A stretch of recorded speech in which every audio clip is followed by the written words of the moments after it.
Mesdames, Messieurs, comme vous le savez, le président de la République, son Excellence Macky Sall, vient de prendre des mesures fortes visant à renforcer le dispositif de prévention et de lutte contre l'épidémie coronavirus.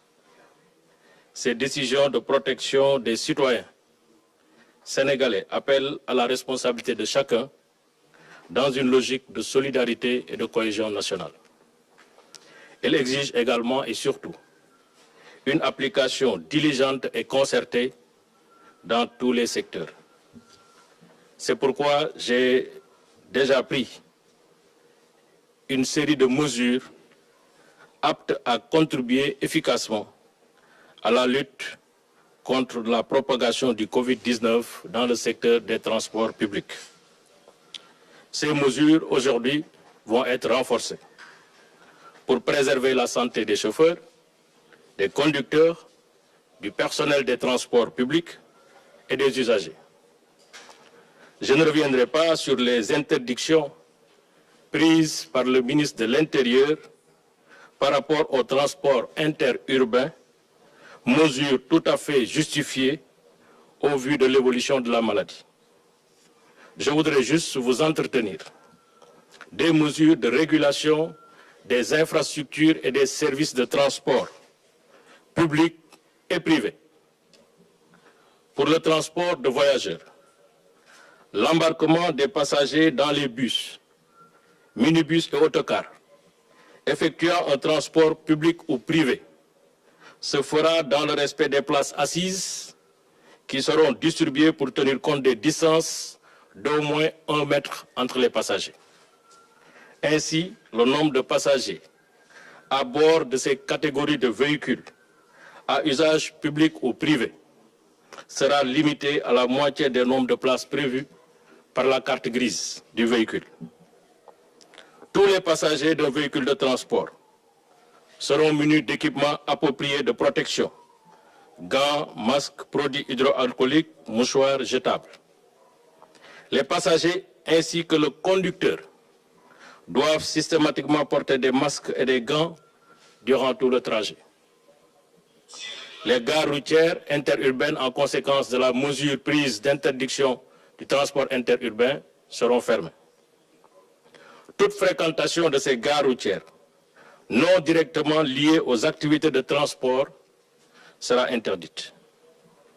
Les activités commerciales dans les dites gares sont suspendues. Le nombre de passagers à bord des taxis urbains et véhicules particuliers est limité à 3 places au lieu de 5 comme habituellement sur la carte grise. Les 3 places comprennent bien sûr la place du conducteur. Le nombre de passagers des véhicules 2 roues est limité à 1 place. Les opérateurs de transport procéderont obligatoirement au nettoyage désinfectant de chaque véhicule de transport public au moins 1 fois par jour et mettront à disposition de leur personnel les équipements dédiés. En ce qui concerne le transport de marchandises, il est retenu, conformément aux instructions de M. le Président de la République, que ce transport utile à la vie économique se poursuivra avec les mesures ci-après. Le nombre de passagers à bord des véhicules de transport de marchandises est limité à 2 personnes, y compris le conducteur. Ils devront être équipés de masques et de gants durant tout le trajet. Les commerces, regroupements à l'intérieur et aux abords des gares de gros porteurs sont interdits. L'accès des personnes dont les activités ne sont pas directement liées au fonctionnement et à l'exploitation des gares est également interdit. En ce qui concerne l'exploitation des autoroutes, les exploitants sont chargés d'améliorer les conditions d'hygiène sanitaire pour le personnel et les usagers, de réduire leurs effectifs de péagers, d'assistants en voie automatique, ainsi que les facilitateurs de trafic. Les cartes, transactions manuelles devront être traitées avec le maximum de précaution. Le personnel également de ces autoroutes devront être protégés par le port systématique du masque et des gants qui est obligatoire pour tout ce personnel. Ces exploitants doivent adopter leurs effectifs de viabilité en fonction de l'amplitude des tâches liées à l'exploitation des autoroutes. J'engage ces exploitants et les opérateurs de services de transport routier à appliquer rigoureusement les règles de distanciation sociale ainsi que les mesures d'hygiène et de sécurité arrêtées préconisées par le ministère de la Santé.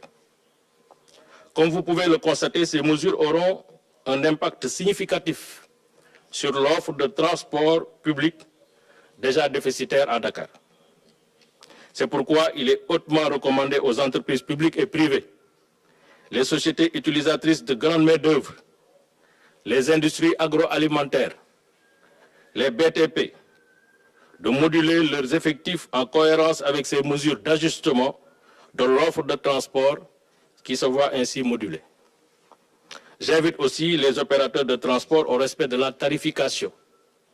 En aucun cas, les mesures restrictives sur l'offre de transport ne doivent conduire à une augmentation des tarifs. C'est pourquoi j'ai mis en place depuis hier un comité de veille et de suivi des impacts du coronavirus dans le secteur des transports terrestres.